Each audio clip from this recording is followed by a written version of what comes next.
Salut Nix.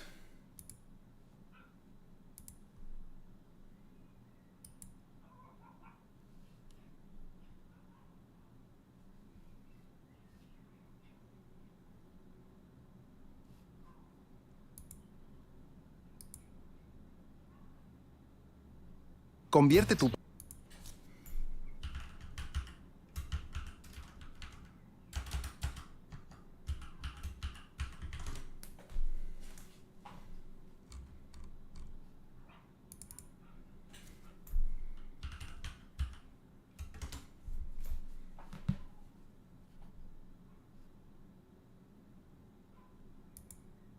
Let's build on this conversation. Bon, je mettrai le live de la Fed. Joining us now is Julia Coronado. Quand c'est l'heure. Salut tout le monde.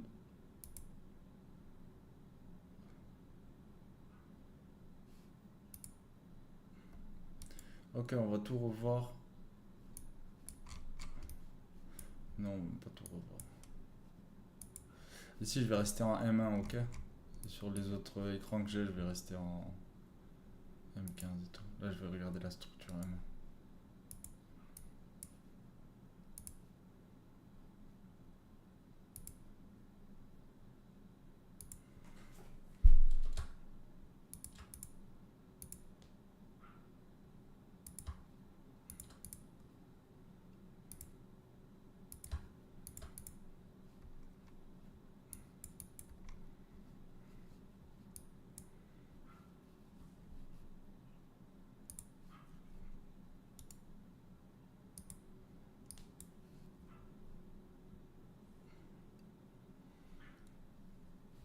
Le NAS, je le vois descendre encore.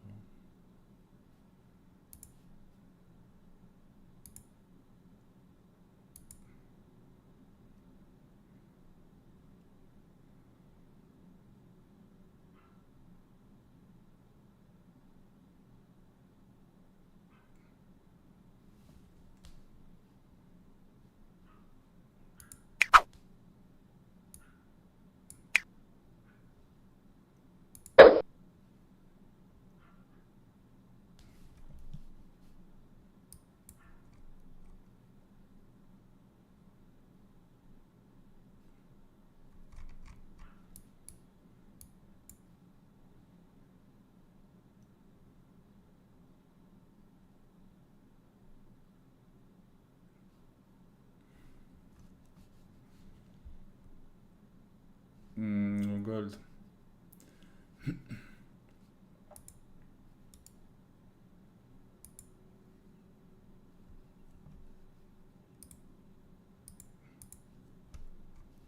Pareil, je vais mettre en M1 ici sur le gold et sur un autre graphe, je vais mettre en M15. Le gold, il n'y a rien en vrai. En fait, vous êtes entre là-dedans et là-dedans. Là, on a rebondi sur une supply. On est en plein milieu du range. Franchement, c'est joué à la devinette, t'as vu. Moi, pour moi,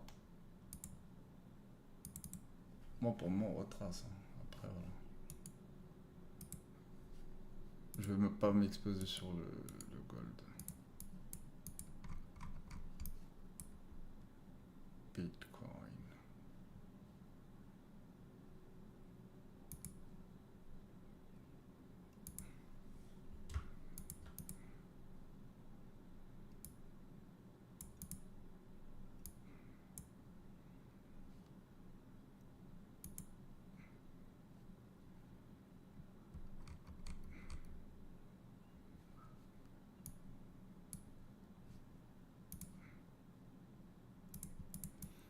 Franchement, le Bitcoin, je le voyais venir sauter ça là, à 92 000 et partir ensuite.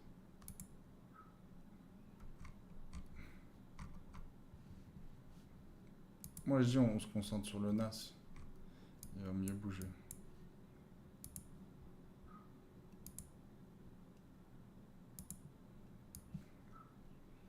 Il y a un POC à 19 426. Moi, je pense qu'il va aller là-bas. 19 426, ça veut dire. T'as vu, je suis pas devin. 4 minutes.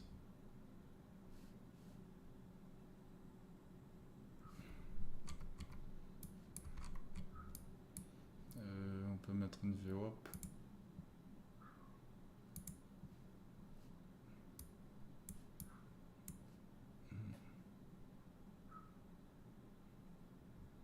Ça a super bien réagi à chaque fois la VWAP. Je pense que ça va lâcher moi.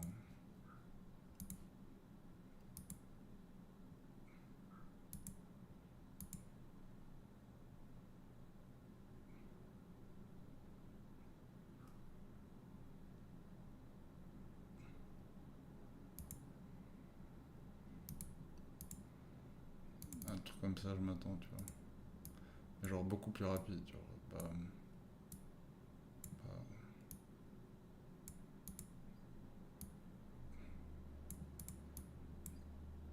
Et là on repart direct.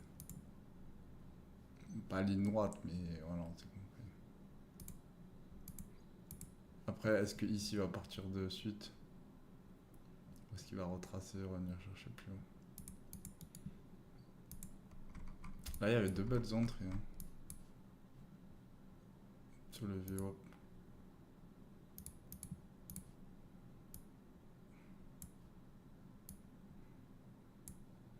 Après, si là il fait pas un plus bas, ça peut partir comme ça aussi.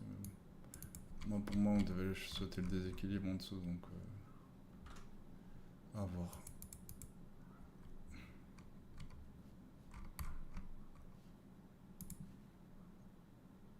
Bon, on va supprimer ça.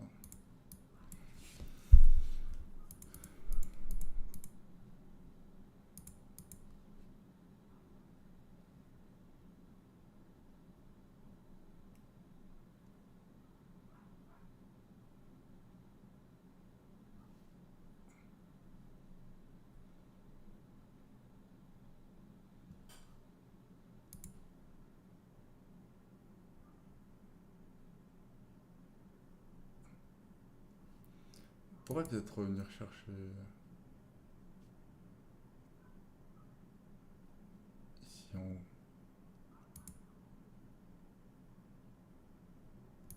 Allô, allô. Yo l'équipe. Salut Nix.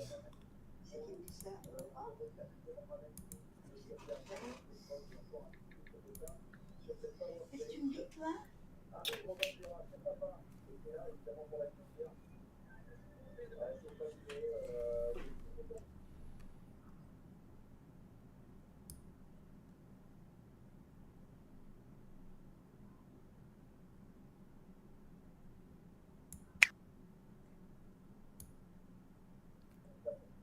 Bon. Ça va commencer dans 1 minute. Ouais. Qu'est-ce que tu vois, toi? Moi, j'aurais plus dit de la baisse sur le Nasdaq. Et Ouais. ensuite de l'achat. Bon, ça, on va dégager pour le moment.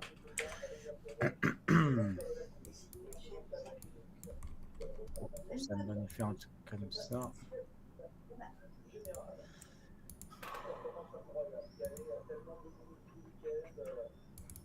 Ouais, ça, moi.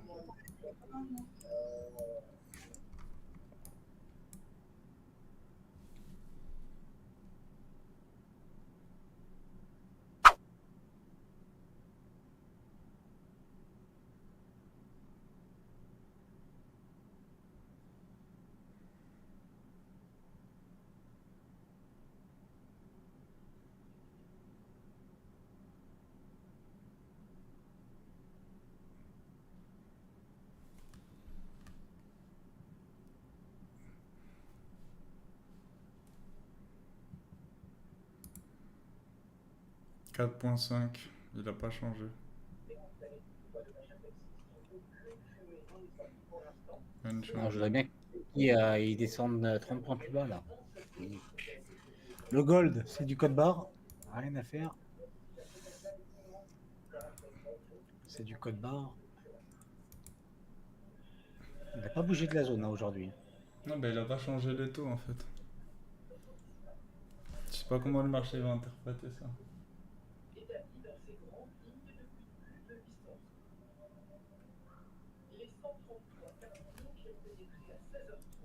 Ouais.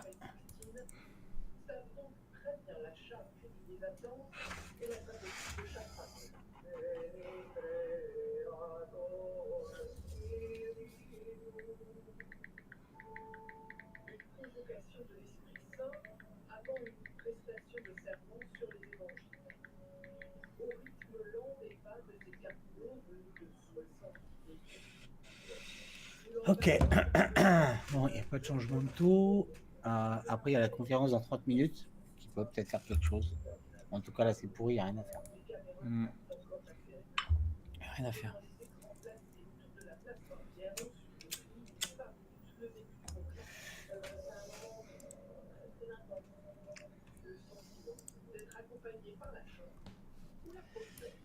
J'ai acheté une télé, c'est de la merde. Ce matin, mon chat, il a cassé ma télé 100 cm là. Ouais, c'est vraiment Du coup, je tranquille. me retrouve avec 2 écrans de 80. C'est pas niveau qualité, c'est pas ouf, quoi. C'est pas ouf. Mais bon, on s'adapte.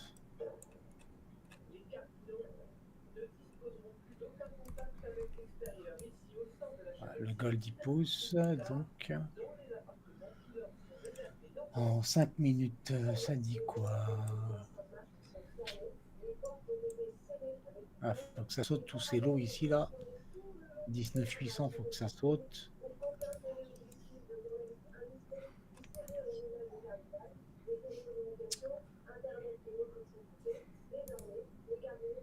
Ouais.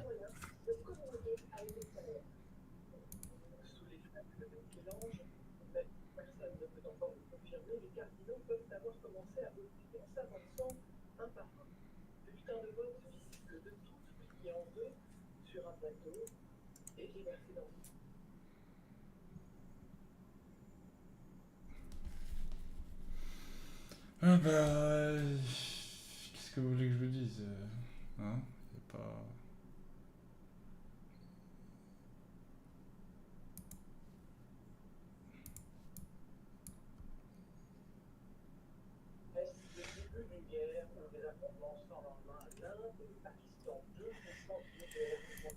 Et Google, ils se sont fait exploser la gueule là, quand même, au niveau des stats. Quoi, Google? Ouais, moins 8% aujourd'hui, putain. Donc ça pèse hein, sur le Nasdaq, ça.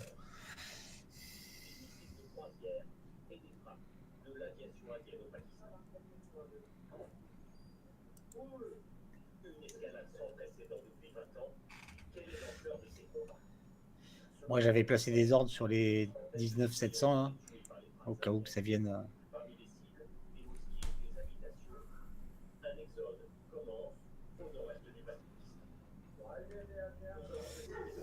C'est vrai, j'en ai pourri, mais j'ai quand même sorti un billet, quoi. Heureusement qu'il y a les partiels dans la vie, hein, putain. Vraiment, ça te sauve. Bah, moi aussi j'ai sorti de l'oseille.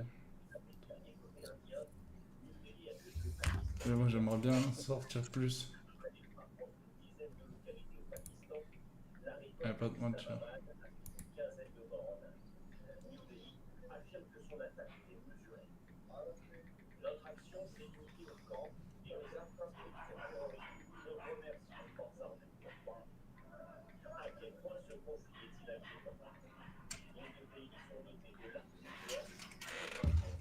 Il y a encore le cabot qui braille ou quoi?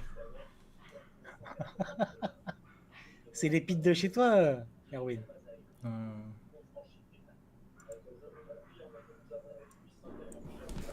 C'est parce qu'il y a ma femme, c'est pour ça. J'aurais. Là, on va se mettre en 15 minutes. 15 minutes, c'est bearish de toute façon. Donc, faut que ça vienne sauter tous les lots.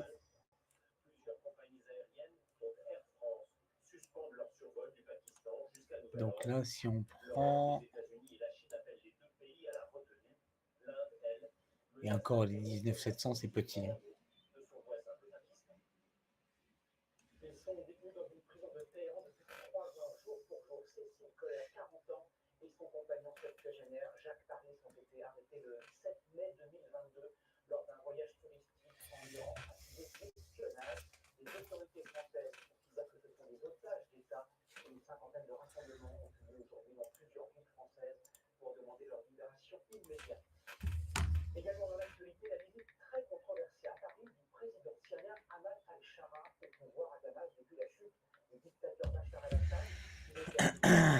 Ouais, on aurait pu vendre la continuation. Là, c'est trop tard de toute façon. Ah ouais, magnifique Ok. le sel. Dingue, en plus je vous Non. ai dit qu'il allait tomber. Attends, faut voir la réaction sur le PDL. Ok, on prend le PDL. Il nous faudrait des clôtures au-dessus, cas où le S&P, il est à 10 points de ma zone. Je pense que ça va dégouliner. Ah, pas sûr. Si, Ça si. peut rebondir ici. Non, non, non, ça va dégouliner. 19 480. Non, pour moi, il va C'est juste chercher. en fait, c'est juste le S&P qui pousse pour récupérer le bas qu'il n'a pas récupéré de jeudi. Là. Donc là, le S&P sur les futurs, il a récupéré le PDL. Ok. Je pense qu'on descend à 19 500 là.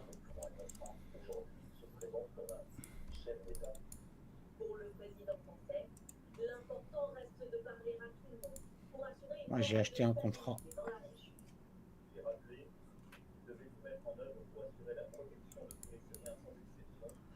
One contract. Non, il n'y a rien à acheter ici, frère. Voilà, j'ai un stop ici. Hein. Soit ça rebondit direct. Un stop à 15 points. Ça se joue.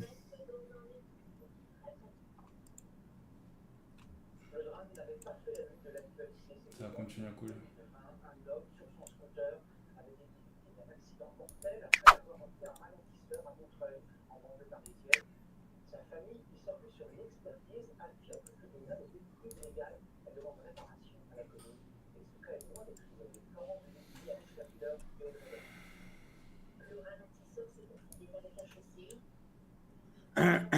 Ok, le SP, il a pris la zone. Il a pris la zone.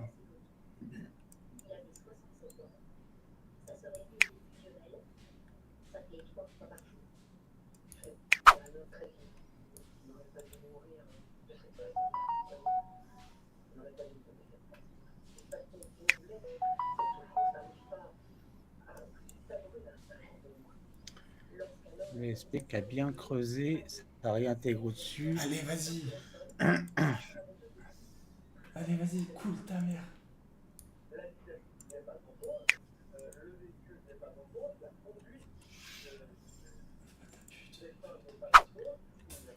Il va tomber ou quoi?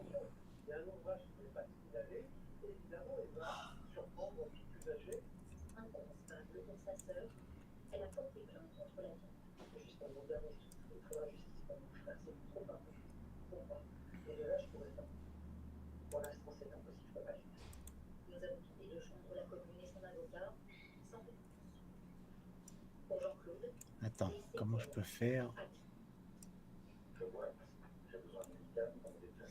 Est-ce qu'on voit sur mon partage ou pas? Ouais. Non, c'est pas ça. Ok, 5601, ça a été pris. On joue au-dessus. Donc, chacun sa vision de toute façon. Hein. Là, j'avais identifié ce niveau-là sur le S&P, que ça vienne retaper ce high ici, au 16 690. Le SP, il fait le job. On joue au-dessus, sinon on aurait continué à couler, je pense. Là, il est quelle heure là? Il est 14h15. 14h15.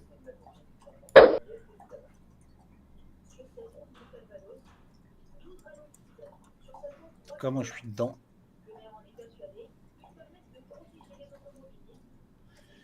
Je play mon plan.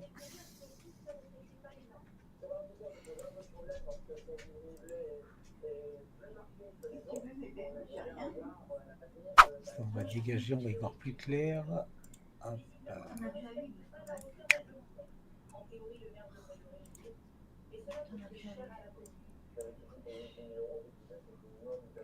Parfait.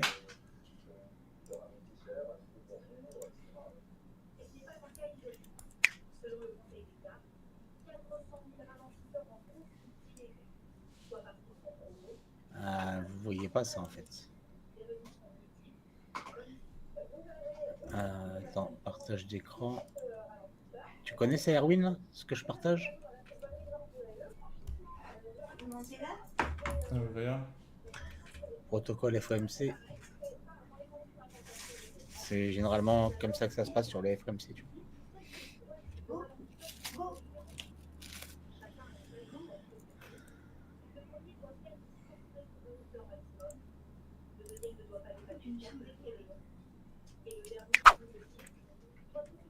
Ok.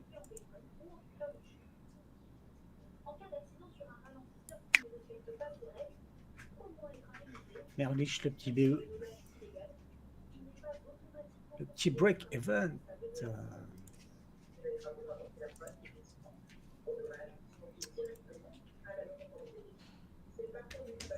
En tout cas, ça c'est fait. Le SP, il faut pas qu'il joue en dessous, quoi.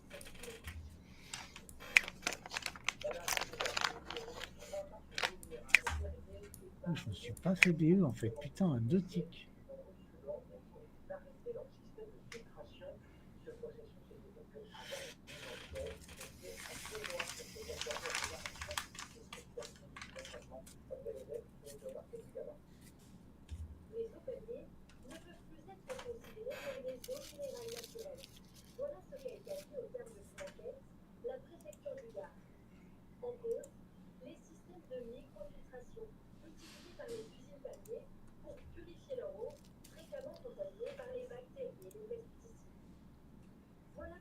Ouais, c'est très propre, très très propre le NAS.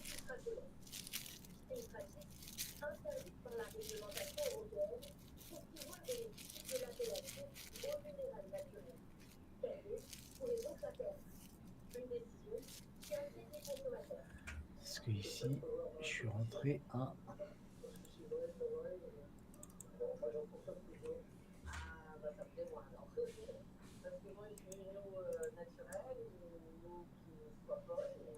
Je suis rentré à 95. Je suis rentré vraiment très bas.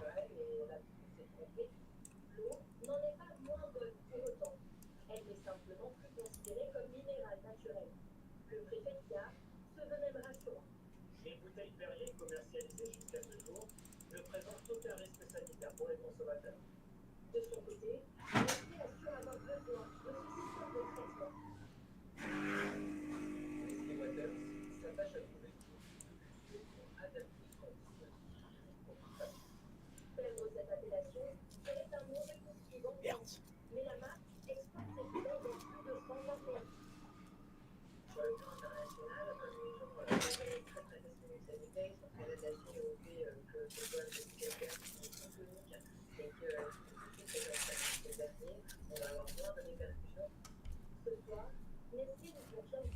Moonlight, toi tu traites que le gold, c'est ça? Excuse-moi, j'ai pas compris la question. Ah, tu traites que le gold, toi? Ouais, on va dire à hauteur de 80% comme ça. Après, ça m'arrive de prendre Dow Jones, US 30 du coup, et Nasdaq. Mais ça, c'est un peu les deux paires qui viennent après le gold, ouais.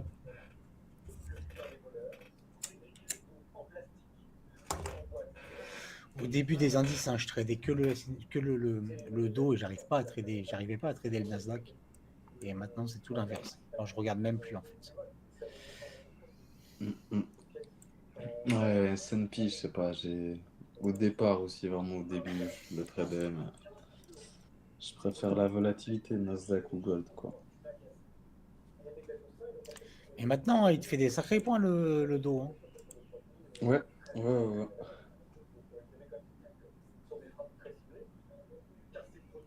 Qu'est-ce qu'il y a ce soir déjà?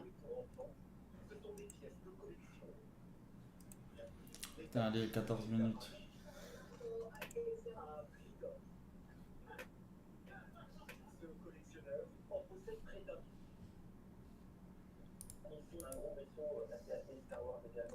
Le gold, hein, il fait des highs là, c'est pas ouf. Hein.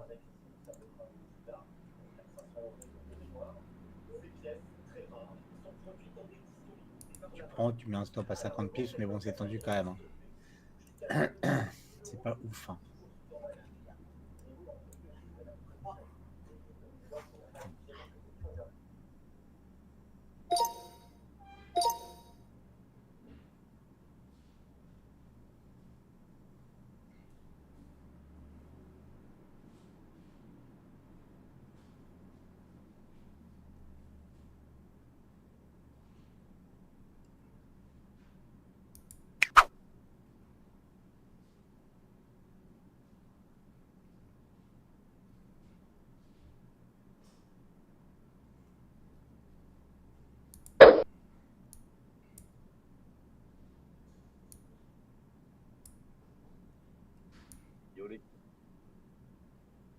Salut.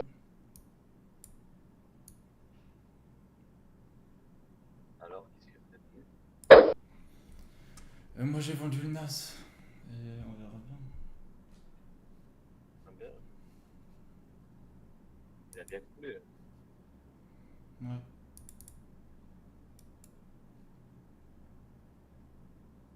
Ah, tu veux le vendre maintenant? Non. Non, je l'ai déjà vendu là avant.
Je pense qu'il va chuter encore le NAS jusqu'à 506 CED 507.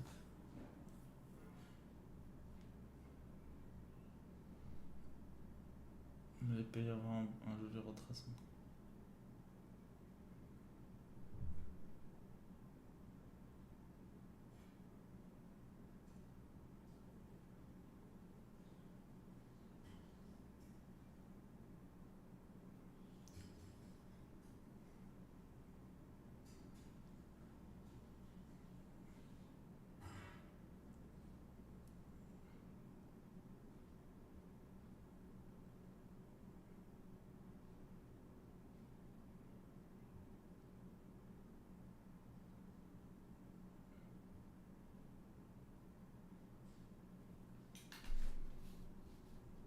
Bon, ça pousse, ça pousse, ça pousse, ça pousse. Faut que ça continue là.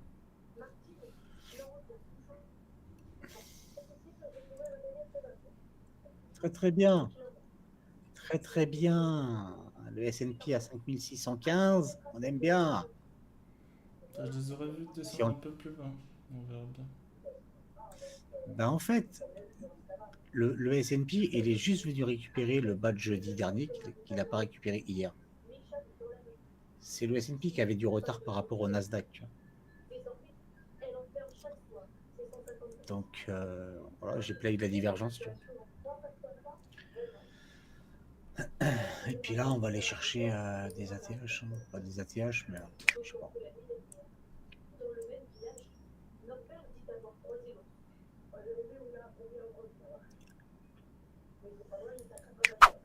cas, j'avais des confirmations que ça allait baisser dans la journée, mais j'avais cette zone, tu vois, comme ce que j'ai expliqué, bah, que ça vienne retaper le high ici du 29 avril. Et comme ça laisse le temps au S&P de venir récupérer son bas de semaine dernière.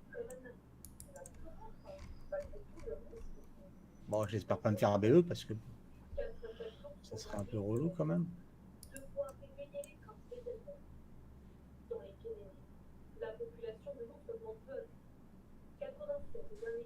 Parce que 50 points, c'est pas grand chose.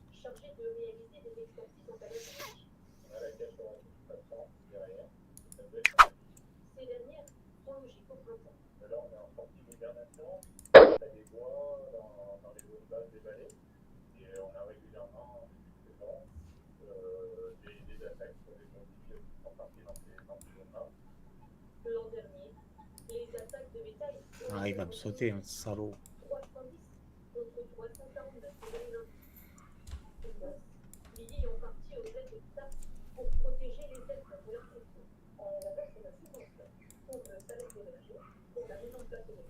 Il va me sauter, je crois.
Toi, Erwin, t'attends vers 19 400, c'est ça? Ouais, je vois ça, ouais. Ah, après, le NAS, c'est pas le même graphique que le NQ. Après, là, on peut faire ça. Hein. Bam, bam, bam.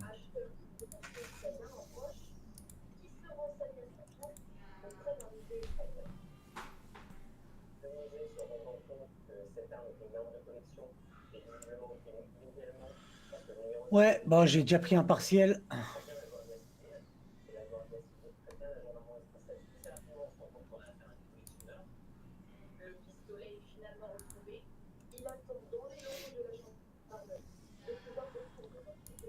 Vu que c'est en train de tester la zone là-haut, là, j'ai pris un petit partiel.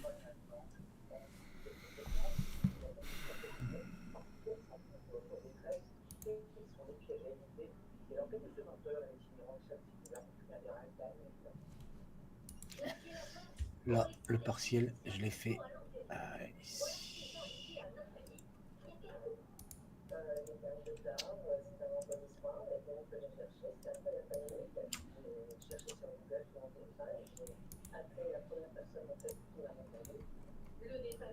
Voilà, je vais mettre TP1 comme ça.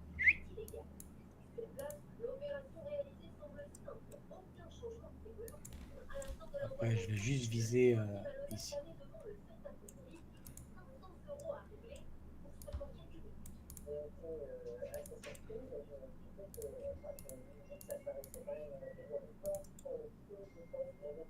Ah, il est éclaté le gold.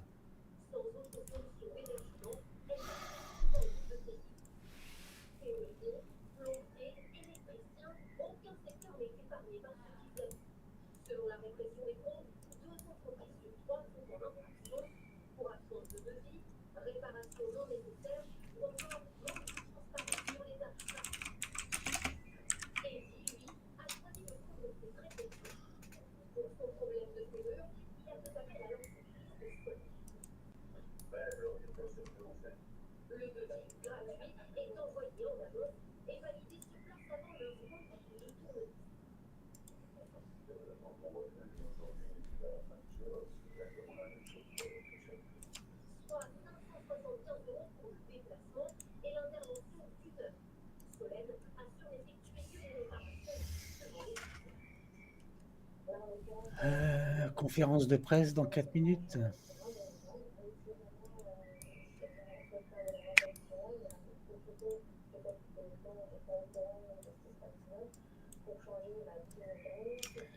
Parce que le S&P, s'il coule, ça va l'emmener bien bas. Hein.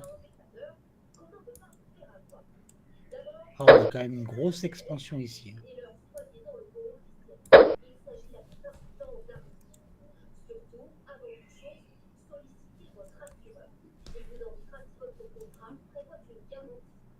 Ah, c'est propre.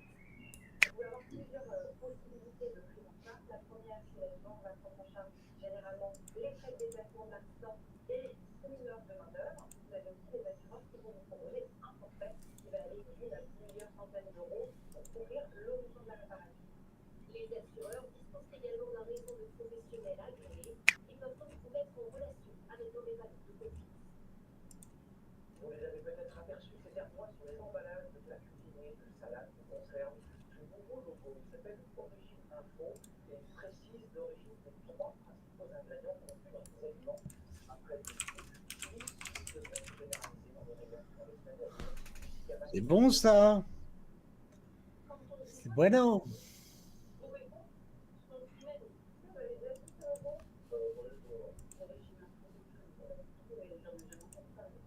Non, quand je prends juste des partiels vu qu'il est remonté le NAS. Et là j'ai déplacé mes BE, je les ai remis. En fait ils étaient en profit, je les ai remis au point d'entrée.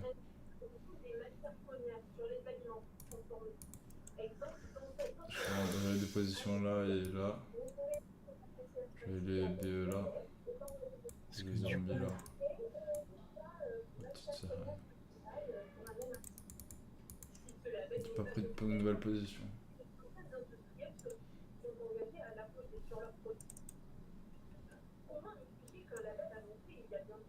Chirurgical l'entrée.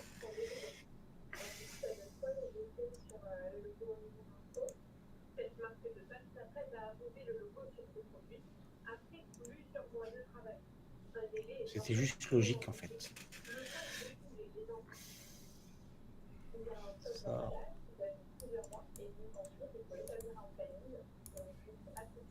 Ou alors ça va nous faire quelque chose comme ça. Hop, hop.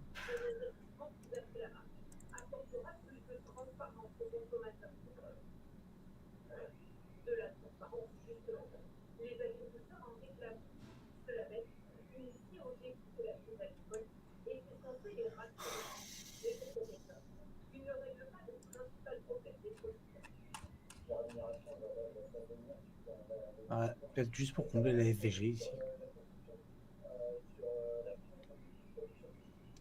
Ça c'est déjà fait.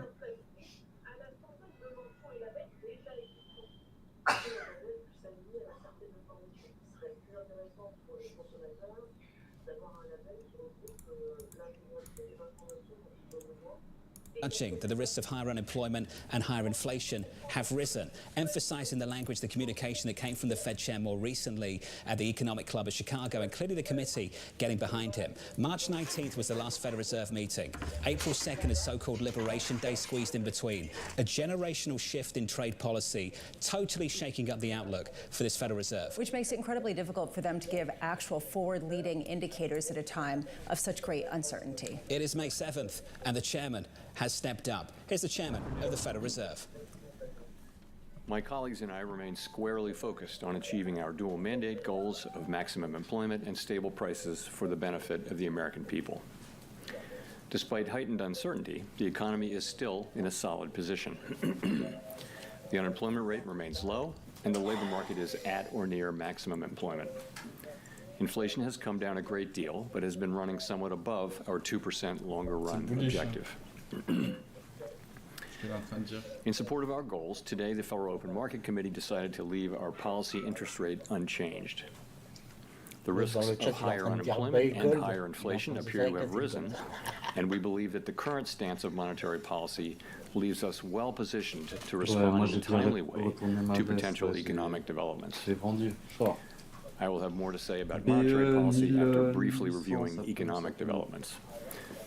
Pardon me.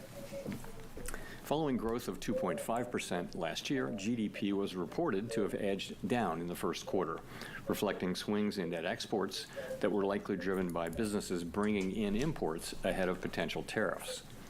This unusual swing complicated GDP measurement last quarter. Private domestic final purchases, or PDFP, which excludes net exports, inventory investment, and government spending, grew at a solid 3% rate in the first quarter, the same as last year's pace. Within PDFP, growth of consumer spending moderated, while investment in equipment and intangibles rebounded from weakness in the fourth quarter. Non, le plan, ça. Surveys of households and businesses, however, report a sharp decline in sentiment and elevated uncertainty about the economic outlook, largely reflecting trade policy concerns. It remains to be seen how these developments might affect future spending and investment. Ouais, j'ai sorti le message. In the labor market, conditions have remained solid. Payroll job gains averaged 155,000 per month over the past 3 months. The unemployment rate at 4.2% remains low and has stayed in a narrow range for the past year. Wage growth has continued to moderate while still outpacing inflation. Overall, a wide set of indicators suggest that conditions in the labor market are broadly in balance and consistent with maximum employment. The labor market is not a source of significant inflationary pressures. Inflation has eased significantly from its highs in mid-2022, but remains somewhat elevated relative to our 2% longer run goal. Total PCE prices rose 2.3% over the 12 months ending in March. Excluding the volatile food and energy categories, core PCE prices rose 2.6%.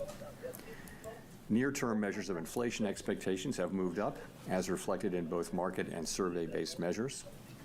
Survey respondents, including consumers, businesses, and professional forecasters, point to tariffs as the driving factor. Beyond the next year or so, however, most measures of longer-term expectations remain consistent with our 2% inflation goal. Our monetary policy actions are guided by our dual mandate to promote maximum employment and stable prices for the American people. At today's meeting, the committee decided to maintain the target range for the federal funds rate at 4.25% to 4.5% and to continue reducing the size of the balance sheet. The new administration is in the process of implementing substantial policy changes in 4 distinct areas: trade, immigration, fiscal policy, and regulation. The tariff increases announced so far have been significantly larger than anticipated. All of these policies are still evolving, however, and their effects on the economy remain highly uncertain. As economic conditions evolve, we'll continue to determine the appropriate stance of monetary policy based on the incoming data, the outlook, and the balance of risks. If the large increases in tariffs that have been announced are sustained, they're likely to generate a rise in inflation, a slowdown in economic growth, and an increase in unemployment.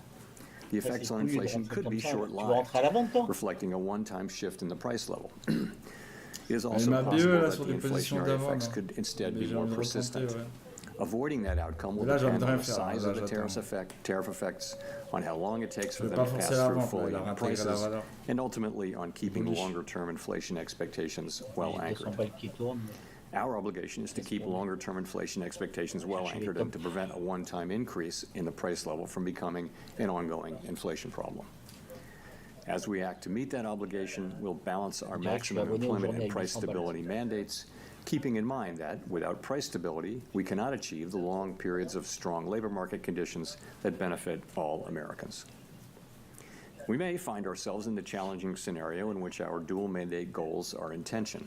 If that were to occur, we would consider how far the economy is from each goal and the potentially different time horizons over which those respective gaps would be anticipated to close.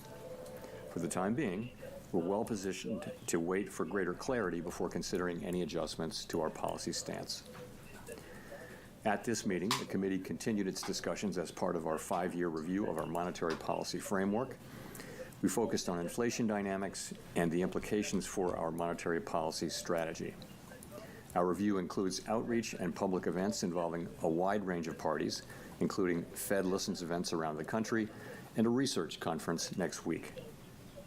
Throughout this process, we're open to new ideas and critical feedback, and we will take on board lessons of the last 5 years in determining our findings.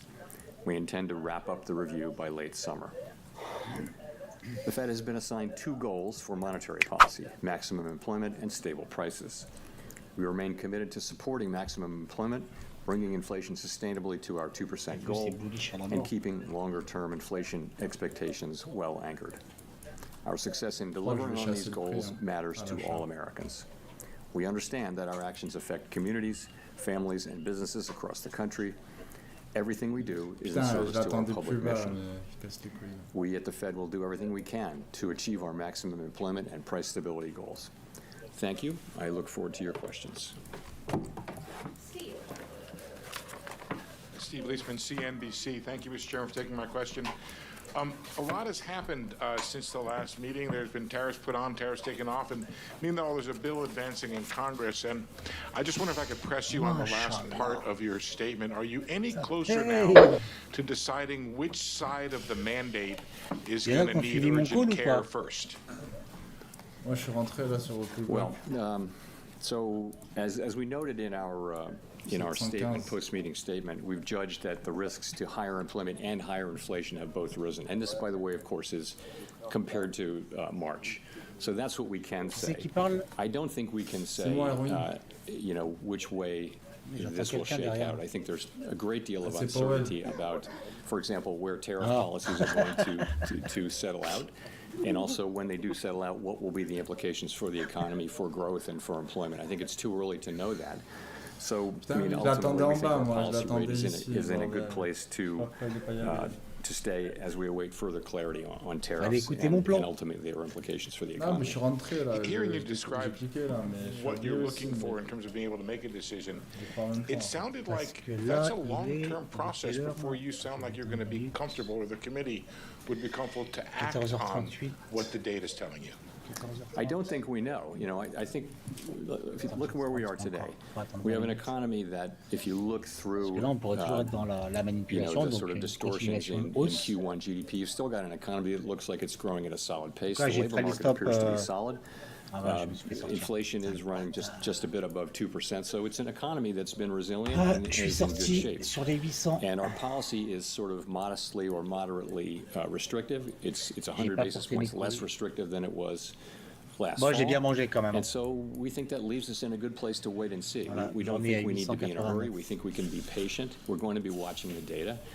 The data may move quickly or slowly, but we do think we're in a good position where we are to let things evolve and become clearer in terms of what should be the monetary policy response.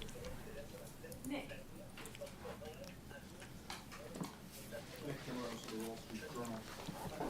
There's naturally a lot of around 2021 flash shocks. But there are some who argue that the current situation has notable differences. Energy costs are down. Housing imbalances look nothing like they did 4 years ago. Labor demand appears to be gradually cooling, with wage growth running below 4%. What do you see right now that could nourish higher inflation beyond a rise in goods prices this year? I think the underlying inflation picture is good. It's what you see, which is inflation now running a bit above 2%. And we've had basically decent readings in housing services and non-housing services, which is a big part of it. So that part, I think, is moving along well. But there's just so much that we don't know. I think, and we're in a good position to wait and see, is the thing. We don't have to be in a hurry. The economy has been resilient and is doing fairly well. Our policy is well positioned. The costs of waiting to see further are fairly low, we think. So that's what we're doing. And we'll see the administration is, Faut attendre là jusqu'à entering into encore 1h20, il peut negotiations s'en passer des with many choses. countries over tariffs. We'll know more with each week and month that goes by about where tariffs are going to land, and we'll know what the effects will be when we start to see those things. So we think we'll be learning. I can't tell you how long it will take, but for now it does seem like it's a fairly clear decision for us to wait and see and watch. So when you say that you don't need to be in a hurry, does that mean that could the outlook change in such a way that a change in your stance could be warranted as soon as your next meeting? You know, as I said, we are comfortable with our policy stance. We think we're in the right place to wait and see how things evolve. We don't feel like we need to be in a hurry. We feel like it's appropriate to be patient. And you know, when things develop, of course, we have a record of we can move quickly when that's appropriate. But we think right now the appropriate thing to do is to wait and see how things evolve. There's so much uncertainty. If you talk to businesses or market participants or forecasters, everyone is just waiting to see how developments play out, and then we'll be able to make a better assessment of what the appropriate path for monetary policy is. So we're not in that place, and you know, as that develops, and I can't really give you a time frame on that.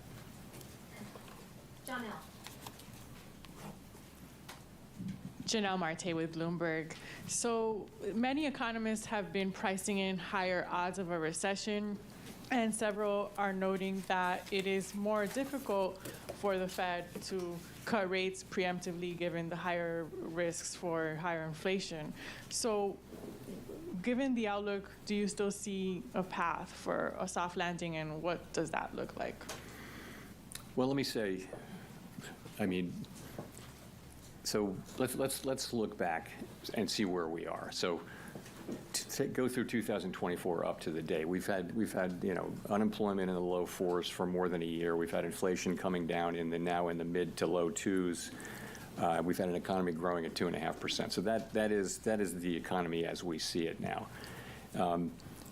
What looks likely, given the scope and scale of the tariffs, is that we will see certainly the risks to higher inflation, higher unemployment have increased. And if that's what we do see, if the tariffs are ultimately put in place at those levels, which we don't know, then we won't see further progress toward our goals.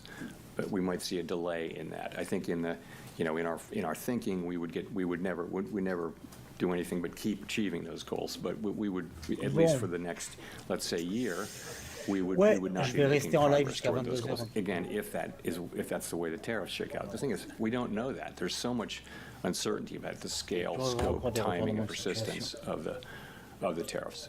So that's that. In terms of preemption, you know, I think you can look back at the 2019 cuts as preemptive. I wouldn't say that what we did last fall was at all preemptive. If anything, it was a little late. But 2019, we did cut 3 times. But the situation was you had a weakening economy and you had inflation at 1.6%. So that's a situation where you can move preemptively. Now we have inflation running above target. It has been above target for 4 years. It's not so far above target now. And we have an expectation, conditional on what happens, that we'll see upward pressure on inflation. If you look at where forecasters are, they're all forecasting an increase in inflation. So it makes it, and then we've also got you know, forecasts of weakening in the economy, and some have recession forecasts. We don't publish a forecast about that. We don't publish a forecast that assesses how likely a recession is. But in any case, it's not a situation where we can be preemptive because we actually don't know what the right response to the data will be until we see more data.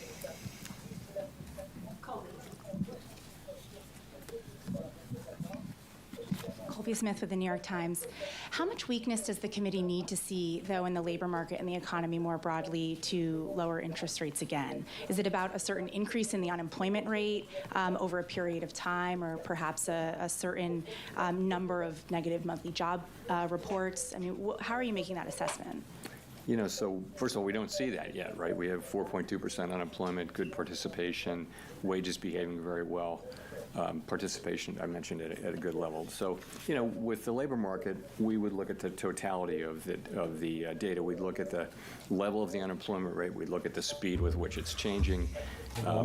We would look at the whole huge array of labor market data to get a sense of whether conditions are really deteriorating or not. And at the same time, we'd be looking at the other side of the mandate. We could be in a position of having to balance those two things, which is, of course, a difficult balancing judgment that we'd have to make. On that point about balancing, I mean, you've mentioned that the committee would consider how far the economy is from each goal and the time it would take to kind of get back to that point. But what does that mean in practice? I mean, how much of that assessment would be rooted in a forecast versus data dependence? It would be a combination of the two. I mean, let's just say this would be a complicated and challenging judgment that we would have to make. We're not in this situation, but the situation is if the two goals are in tension, so let's say that unemployment is moving up in an uncomfortable way, and so is inflation. Not the situation we're in, hypothetically, but we would look at how far they are from the goals, how far they're expected to be from the goals, what's the expected time to get back to their goals. We'd look at all those things and make a difficult judgment, and that's in our framework. It's always been in our thinking. We haven't faced that question in a very long time. So, again, difficult judgment to make, and not one that we face today, and we may never face it, but we have to be keeping it in our thinking now. Thank you. Edward Lawrence with Fox Business. So we had the CPI report that came out that showed month over month the first decrease in inflation in about 3 years. The jobs report, you said, solid, that we saw. At the same time, we have those new tariffs that we're living under. So given this, should the Federal Reserve be cutting rates at all this year? It's going to depend. I think you have to just take a step back and realize this is why we are where we are. We're going to need to see how this evolves. There are cases in which it would be appropriate for us to cut rates this year. There are cases in which it wouldn't. And we just don't know. Until we know more about how this is going to settle out and what the economic implications are for employment and for inflation, I couldn't confidently say that I know what the appropriate path will be. So following on that, so then how does President Trump calling on you personally, as well as the Federal Reserve, to make rate cuts affect your decision today and affect your job difficulty? Doesn't affect our doing our job at all. So we're always going to do the same thing, which is we're going to use our tools to foster maximum employment and price stability for the benefit of the American people. We're always going to consider only the economic data, the outlook, the balance of risks, and that's it. That's all we're going to consider. So it really doesn't affect either our job or the way we do it.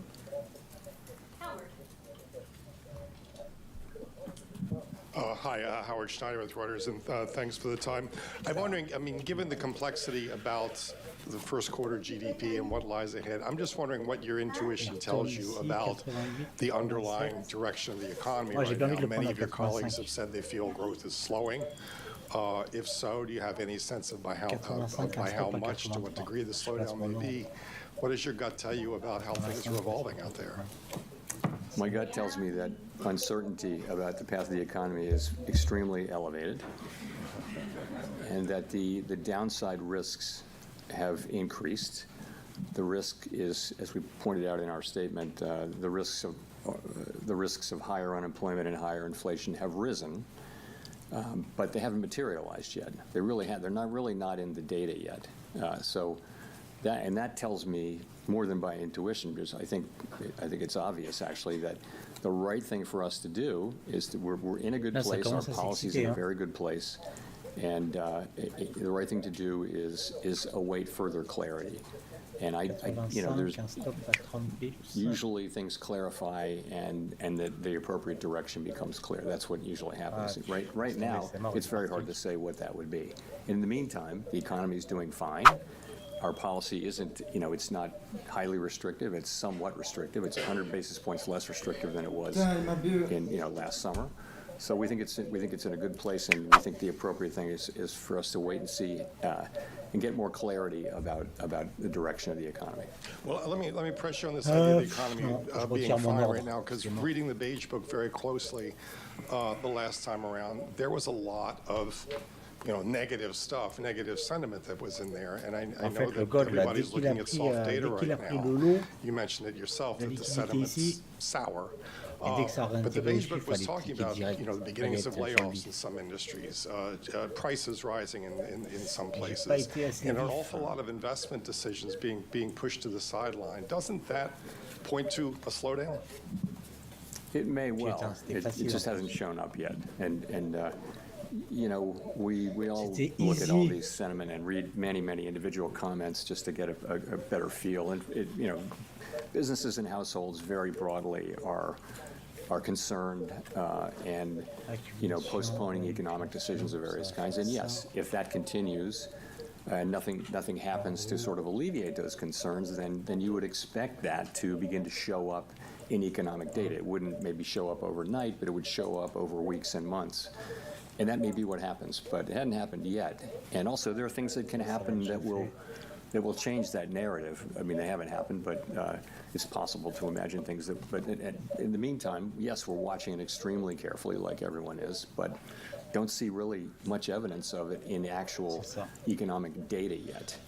And by the way, consumers keep spending, credit card spending. It's still a healthy economy, albeit one that is shrouded in some very downbeat sentiment on the part of Parce que là, vu tout people ce qui a and coulé sur le businesses. Nasdaq ou le S&P, ça peut tomber. Toute cette extension Michael ici, McKee ça peut from être Bloomberg travaillé, Radio and Television. The Fed's been criticized recently by a former governor for what he calls mission creep. You take on more problems, use more tools, and then end up building tools to deal with the fallout of those tools, which then makes it a given that you will act more aggressively in the future. Is that a fair critique, and is that something you would be looking at in your framework review? Sorry, say the critique again. That the Fed has been involved in mission creep, gets involved in using too many new tools to deal with problems and to go too far. Bon, je suis bien content d'avoir pris une Is stop sur that les something 800. that the critique was based around the fact that you did QE and QE and QE and went beyond the narrow confines of your mandate? So, well, I mean, there are a couple. That's not really beyond the confines of our mandate. I would say this: we did things. Essentially, we're on an emergency footing for a couple of years in the pandemic, and it's very fair and very welcome for people to look back over what we did and say, "Hey, you could have done this better and different." And one thing we hear a lot is we could have explained QE a little better. C'est quoi ton indicateur qui te met les niveaux monthly et débit? We did think we were explaining it in real time. I completely accept the thought that we could have explained it better. There's a lot of thinking that we went on too long with QE. I can tell you that the reason we did was we were concerned that we didn't want a tightening of a sharp tightening in financial conditions at a time when we thought the economy was still vulnerable, and so we did hold on for a long time to QE, and we of course tapered and everything, and then we immediately went into QT, and we're down a couple of trillion. But I get we certainly was. Vas-y, qu'il a niqué sa mère ce de Powell, frère. Ça fait 1 heure, il a rien dit, c'est intéressant. Il a niqué sa mère, moi je me casse. We knew doing this in real time that we weren't going to get it perfect, and those kind of after action kind of looks are essential, and we're doing the same thing in our review. So on some issues. The other part of that critique is that you've taken on topics that are outside of the mandate, such as climate change and. Bon, moi je vais me casser. J'ai tenté un CL ici, j'ai pris des partiels BE. Je vais retenter vers la partiel BE. Pour travailler un autre compte. Et là, il nique sa mère, je me casse. Le gold, je le traite pas, c'est trop dangereux ce truc. Après, si on casse vraiment d'un côté, je rentre dans le sens. Tant qu'on reste dans le range, je fais rien du tout.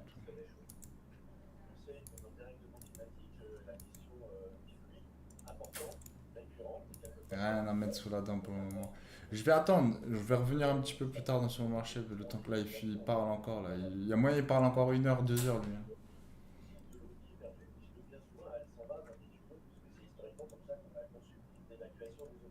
Je vais pas l'écouter parler pendant 2h30 les gars. I do think, and I've said this publicly several times, I think it's a real danger for us to try to take on. Ouais, il parle chinois en fait, il fait que dire ouais c'est bien, c'est pas bien, c'est bien, c'est pas bien au final. Il tourne autour du pot. Il explique pas clairement pourquoi il laisse les taux d'intérêt au même niveau et tout. Il tourne autour du pot.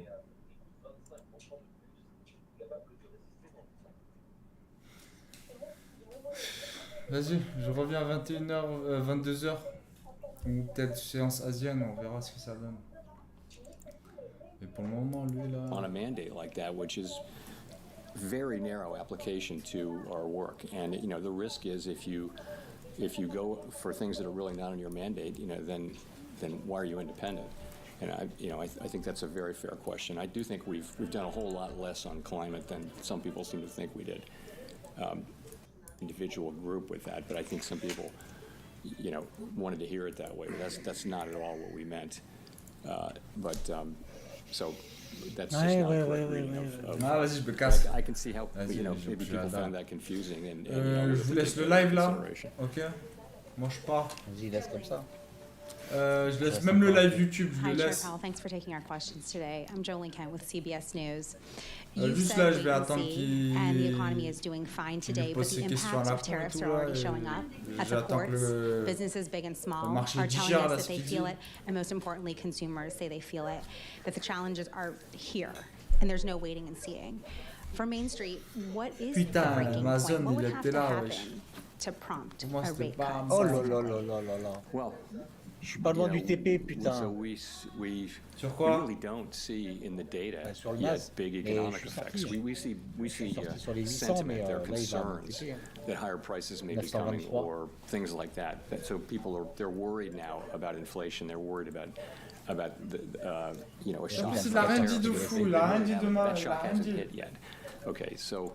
You know, we're going to be looking at the not just the sentiment data, but also the real economic data as we assess what it is we should do. And remember, there will be two effects. One of them would be weakening economic activity, which translates into higher unemployment, and the other would be potentially higher inflation. Again, to say it again, the timing, the scope, the scale, and the persistence of those effects are very, very uncertain. So it's not at all clear what the appropriate response for monetary policy is at this time. And we're, you know, by the way, our policy is in a good place, so we think we can wait and move when it is clear what the right thing to do is.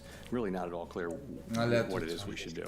So people are feeling stress and concern, but unemployment hasn't gone up. Job creation is fine. Wages are in good shape. You know, people are not getting laid off at high levels.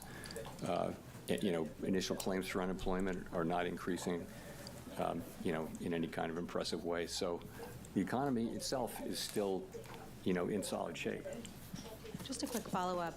President Trump now says he does not plan to remove you as chair. When you heard that, what did you think? I don't have anything more for you on that. I've pretty much covered that issue. Thank you. Hi, thank you. Chris Rugaber, Associated Press. Well, I just wanted to follow up. Earlier, it sounded like you said it was unclear how the Fed, you know, what kind of interest rate decisions you will make later this year. So does that, you know, in March there was guidance that 2 cuts might happen, you know, 2 cuts were penciled in for this year. Is that now, that guidance from the last press conference, has that been overtaken by events? Non, je regarde là, mais ça parle trop chinois, le marché ne fait pas directive, il n'y a rien. We do it every other meeting, and so this was the meeting when we didn't do it. And you know, we don't also. Genre c'est pas bam bam, mais on revient et on part, tu vois. I really wouldn't want to try to make a specific projection for. Il vient de fou, il parle chinois le gars. In 6 weeks we had the June meeting, and you'll have another SEP. I'm not going to hazard J'aime pas quand c'est comme ça. guess here today as to what it would T'inquiète, là, il reste encore Again, une what I minute. would say Ouais, mais après, is- c'est... Non, mais frère, une fois il avait déjà parlé jusqu'à 23h30. To respond in a timely way to C'est du trading FOMC, potential là, donc, developments. That's Une fois il what- avait commencé, frère, il était 20h30. Depending on Il avait the way fini à things play out, 23h30. that could include Ça avait rate duré hikes, 3 à 4 accelerated heures. cuts. You know, it Non, could- parfois ça dure 2 heures, parfois ça could dure 4 include heures, us parfois ça holding dure where 30 we are. minutes. We just are going to need to see, you know, how things play out before we make those decisions. 100 points de plus. Great, and just to follow up on that, I mean, Bon, when you address the faut se issue of contenter de ce how qu'on the prend. Fed would handle both rising Et unemployment pas avoir and de regret. rising inflation, how are you thinking about the fact that addressing On peut one toujours faire plus, could mais- exacerbate the other? So Voilà, a ça rate peut se cut passer mal aussi, to quoi. reduce Donc unemployment bon. could worsen inflation and vice versa. How does that? How do you handle those? Toujours prendre le Well, you positif sur just, notre you just session. captured this is the issue with the two goals being in tension. It's a very challenging question. Now, there can be a case in which one goal is very far, one variable is very far from its goal, much farther than the other, and if so, you concentrate on that one. And frankly, that was the case. Well, it wasn't a case where they were really in tension, but if you go back to 2022, it was very clear that we needed to focus on inflation. The labor market was also super tight, so it wasn't really a trade-off.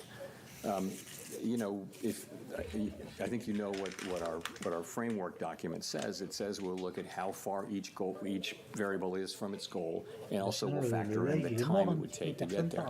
So, you know, that's going to be Ninja, on t'entend potentially a jamais, very toi, gros. difficult judgment. But the data could break in a way that it's not. You know, I just don't think toujours en we mode know fantôme. that. The data could easily favor one or the other.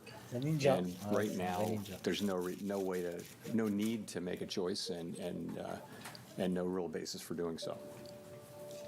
Il est là dans la discrétion.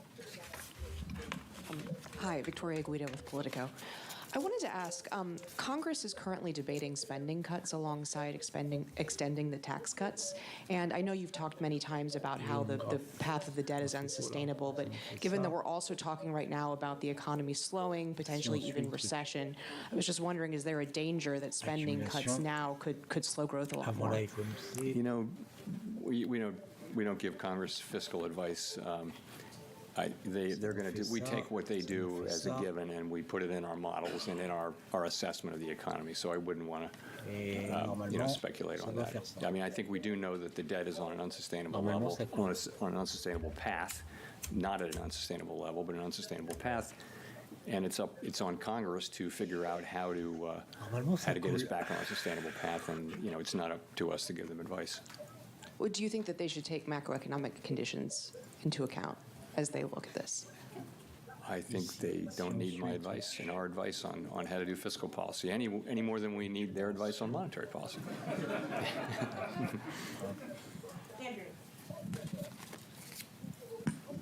Thanks, Mr. Chairman. Andrew Ackerman with the Washington Post. In your Jackson Hole comments last year, you said you would not welcome further cooling in labor market conditions. The unemployment rate then was 4.2%, which is what it is now.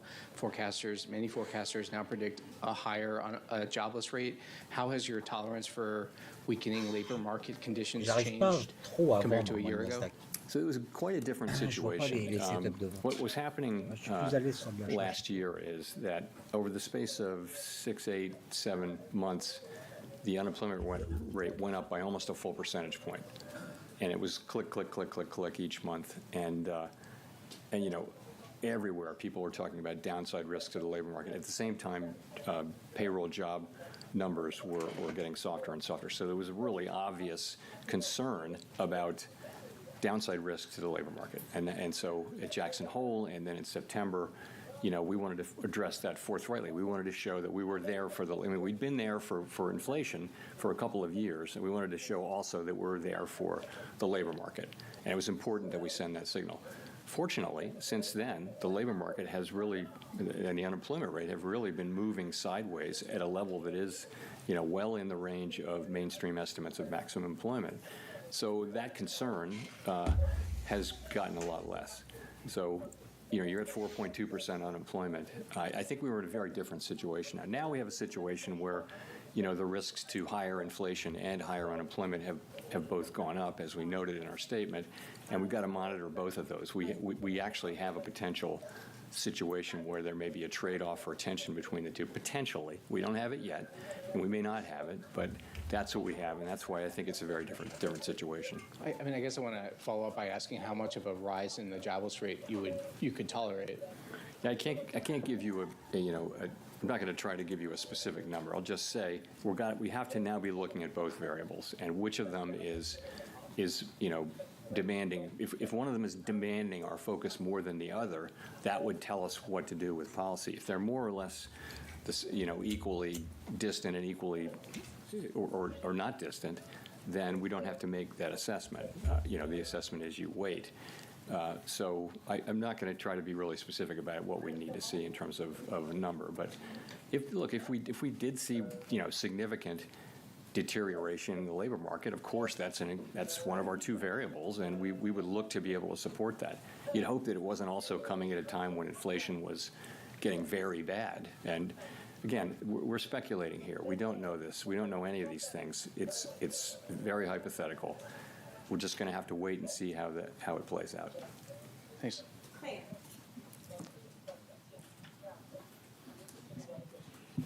Claire Jones, Financial Times.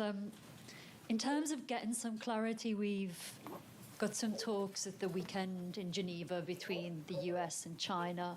A lot of economists are attaching an awful lot of importance to what we hear from those talks. How much importance are you attaching to them in terms of judging what will happen to the US economy going forward? And just in a similar vein, some economists are saying it's days, not weeks, that we have until we start to put the US economy at risk of seeing the sort of pandemic-era shortages and higher prices if we don't kind of soothe relations between the US and China. So it'd be good to have your view on that too. So, these are not talks that we're in any way involved in, so I really can't comment directly on them. So, but what I will say is this, we had, coming out of the March meeting, the public generally had an assessment of where tariffs were going, and then April 2 happened, and it was really substantially larger than anticipated in the forecasts that I had seen and in our forecasts.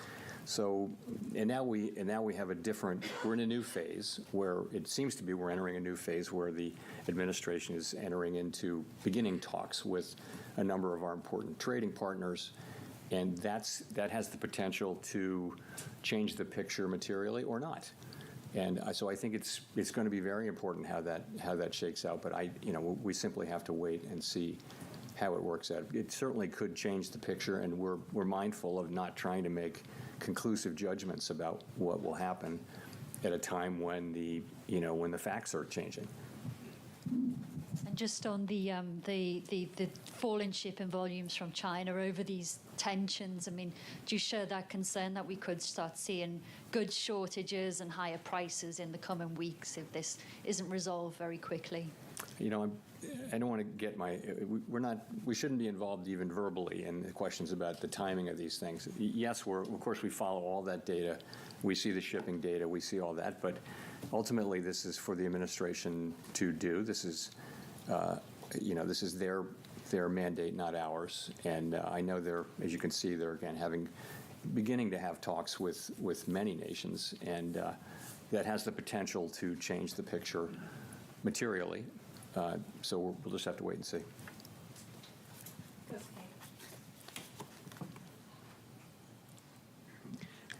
Kosuke Takami with Nikkei. Thank you for doing this. The volume of imported goods increased significantly in the first quarter. Do you think that this situation could cause a delay in the impact of tariff on inflation? And does this mean that it will take longer time to reduce uncertainty? The decision we made today? Which decision? So the future decisions. So the volume of the imported goods increased significantly. So the impact on the imported inflation may delay. So what is the impact to your future decision? Okay, so I mean, I think we think that there was a big spike in imports, right? Very big, historically large, really. and to beat tariffs. And now that should actually reverse, so that it's the difference between it's exports minus imports. So and imports were huge, and so that it conveyed a very negative contribution to U.S. GDP, annualized GDP in the first quarter, as we all know. So that could, in the second quarter, be reversed, so that we have, an unusually large contribution to usually positive. That's very likely as imports drop sharply. You could also have, very likely you'll have restatements of the first quarter. It'll turn out that consumer spending was higher. It'll turn out that inventories were higher, and so you'll see those data revised up. It may actually go into the third quarter too, and so I think this whole process is going to a little bit make it harder to make a clean assessment of U.S. demand. I mentioned private domestic final purchases, which doesn't have inventories, government, or inventories, government. Anyway, it's a cleaner read on private demand, but that too probably was flattered a little bit by by strong demand for imports to beat tariffs. So that might overstate. It's a really good reading, 3% PDFP in the first quarter. That might actually overstate. So it's not really going to, I don't think it's going to affect our decisions. I will just say, though, that it's a little confusing, and it's probably less confusing to us than it would be to the general public as we try to explain this. It's complicated, and GDP is sending a signal, PDFP is sending a signal. It's a little bit confusing, but I think we understand what's going on. It's not really going to change things for us.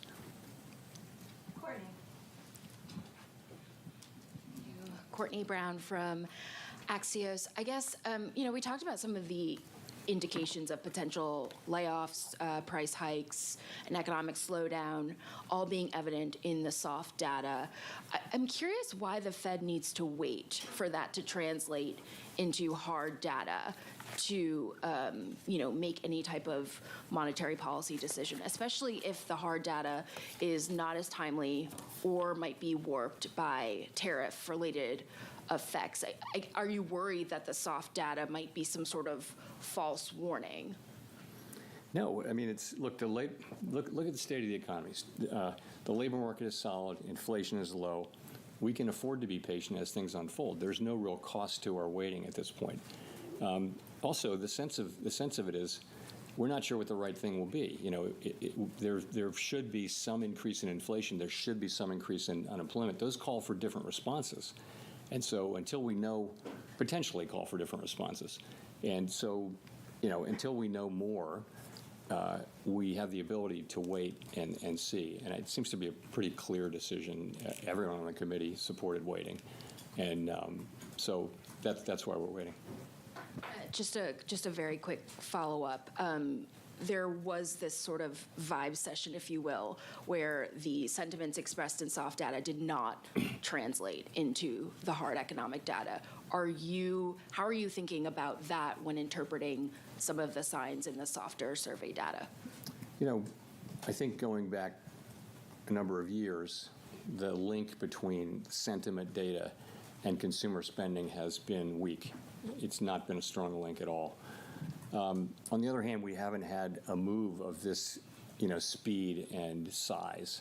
So it wouldn't be the case that we're looking at this and just completely dismissing it. But it's another reason to wait and see.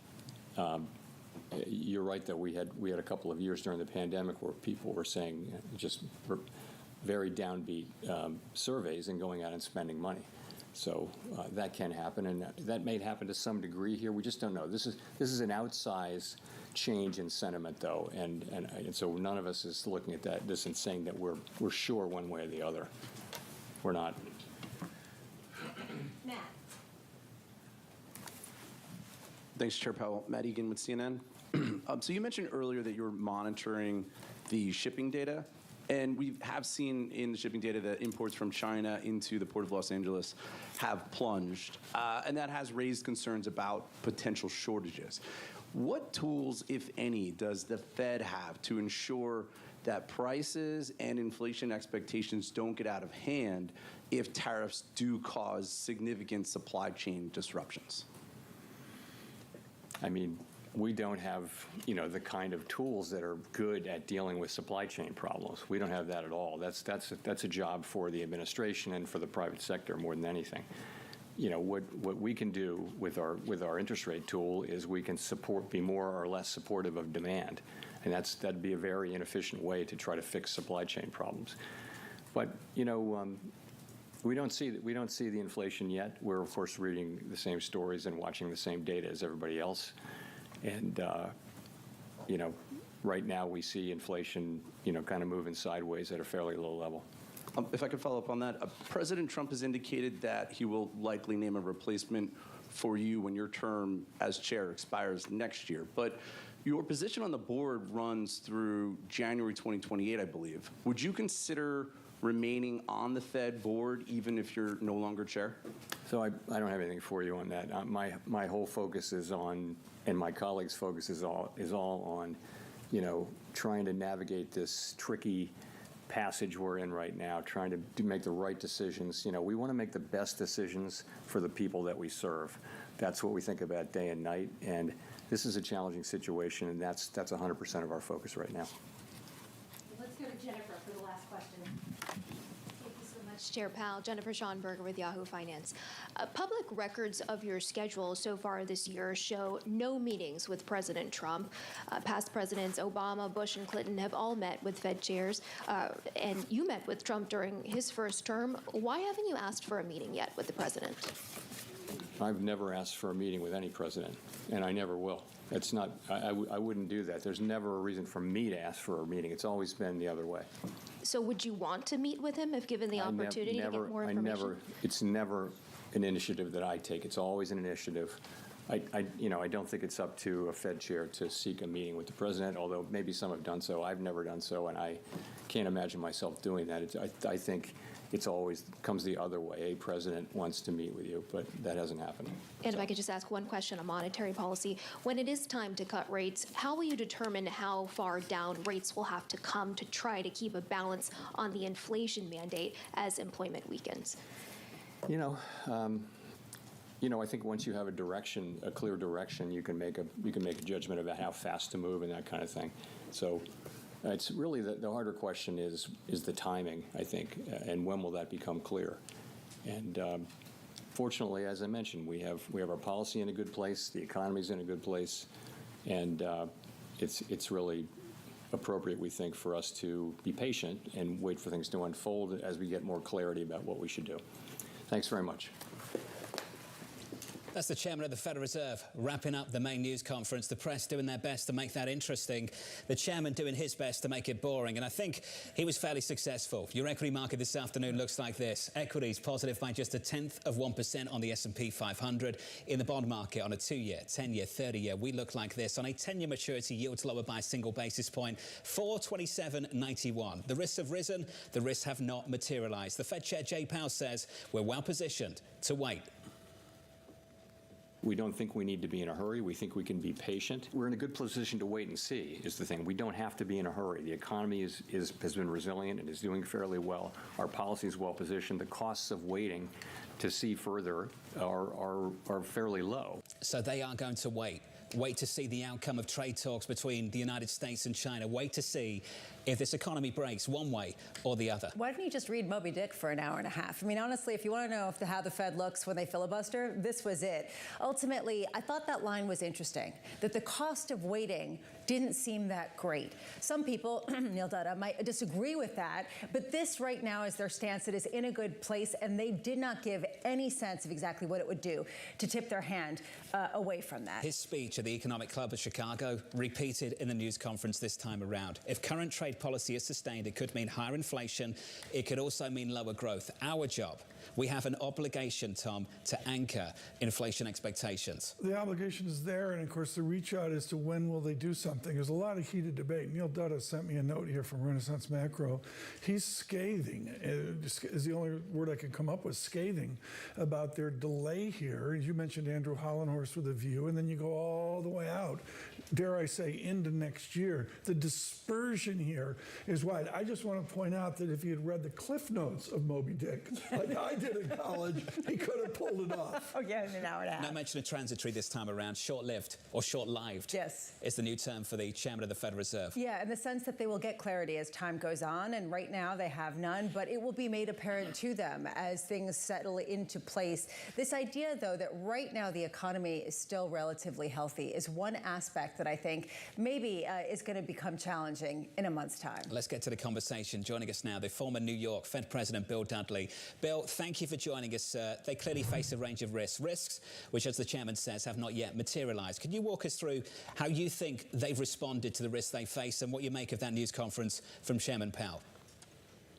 I don't think the news conference is surprising at all. I mean, the Fed is not really sure where tariffs are going to land, which is important. And when they land, they're not really sure what the consequences are going to be on growth versus inflation, and which side they're going to miss their mandate by a greater degree. So I think I was expecting him to say something pretty similar to this. And if I was in his shoes, I would have done exactly the same thing. I thought that the most notable line was the cost of waiting to see further data seem fairly low. Do you agree with that? Do you think that the cost is fairly low of simply being parked on the sidelines at a time where a lot of people think that there are signs of a rapidly slowing economy? Well, I think the costs are low relative to the risk of making a mistake. You know, let's imagine that the Fed cut rates dramatically because they were worried about the labor market, and then it turned out that inflation expectations got unanchored and the labor market held up pretty well. That'd be a big mistake. And so the Fed really wants to make sure that they don't go down that path. This is not just about the central scenario. It's also about risk management. Try not to do the wrong thing so that you can respond effectively as things actually unfold. So I think the fact that the tariff policy is not set is important. And the fact that we don't have any experience with a tariff shock of this magnitude is also important. So in that environment, it's sort of like, you know, the Hippocratic Oath, do no harm to your patient. Bill Dudley, part of your charm is you had a day job before the Fed job of actually trying to forecast out the economy. How would you frame that now? You've got the luxury of not being at Goldman Sachs. Can you look out 1 month? Can you look out 2 quarters?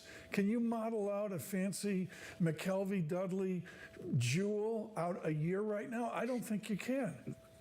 No, no way. I mean, I think the only thing we can say is that the economy, like Chair Powell said, is the economy right now, it seems to still be in good shape. I think the most important thing I took away from the press conference that people should take on board is the fact that don't take the first quarter GDP at face value. The minus 0.3 reading is all because of mismeasurement. It's basically they counted imports a lot better than they counted inventories. So there was a big drag from imports that was not offset by a big accumulation of inventories. And domestic private final sales, which he brought up repeatedly in the press conference, is really a much more representative measure of how the economy is doing, and it's doing just fine, rising 3%. So I think he put the weight on the right things. I'd point out Jan Hasius with a 2% statistic for this present quarter, published, I believe, last weekend. Bill Dudley, how does the Fed communicate given this mess that has been wrought? What do they do in speeches coming up? John and I were talking here as we were looking at PSG Arsenal about Jackson Hole. How do they get to Jackson Hole and communicate to the nation? Well, you can only communicate to the extent that you actually know what's actually going on. So I think it's appropriate for the Fed not to overpromise or imply that they have some crystal magic ball that allows them to see in the future when the future is actually very cloudy. What I'm expecting at Jackson Hole, frankly, is the Fed to talk about their monetary policy framework review and wheel that out. And I thought some of the questions at the press conference on that were interesting, where Powell admitted that maybe QE could have been wrapped up a bit sooner. So I think they understand that there are some things that they can improve in the monetary policy framework. And so I think that's going to be the most interesting outcome of Jackson Hole. Bill, we've spent a lot of time speaking to Fed watchers on Wall Street, and they've all said a similar thing, that this time, because of the constraints, they might have to act late. They won't be able to act preemptively. And I guess it's important to understand his definition of being late, because there was this really interesting moment at the news conference, and I'd love your thoughts on it.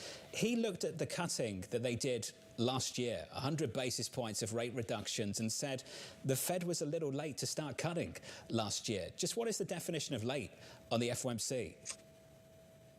I think late is when you realize that the risk on one side of the mandate have become, have become very predominant.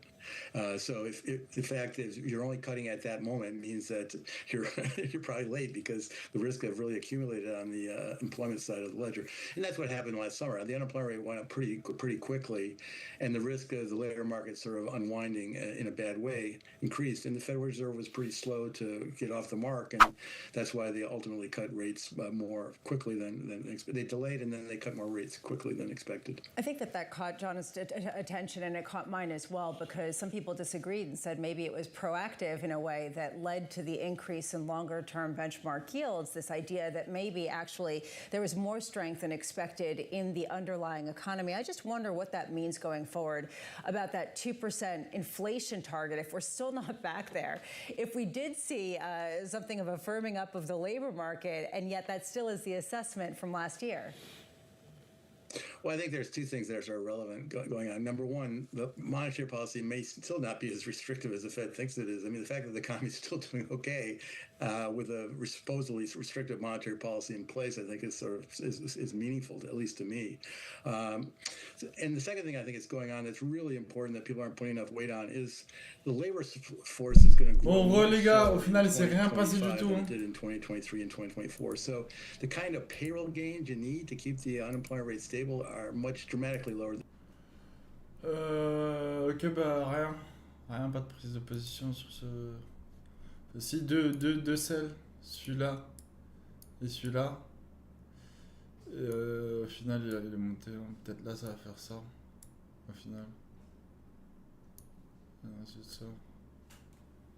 Bon. Ça va être sans moi. Je ferme l'écran. Prenez soin de vous. Peut-être cette nuit je ferai un live si vous êtes là pour la séance asienne. Sinon voilà l'équipe. RAS. Là ça a bien réagi ici on va sur la supply. En plus on a pris lead, on a pris l'indu. Ici là ça a bien réagi. Peut-être un jeu de ciel pour remonter. Bon. Allez, ciao ciao.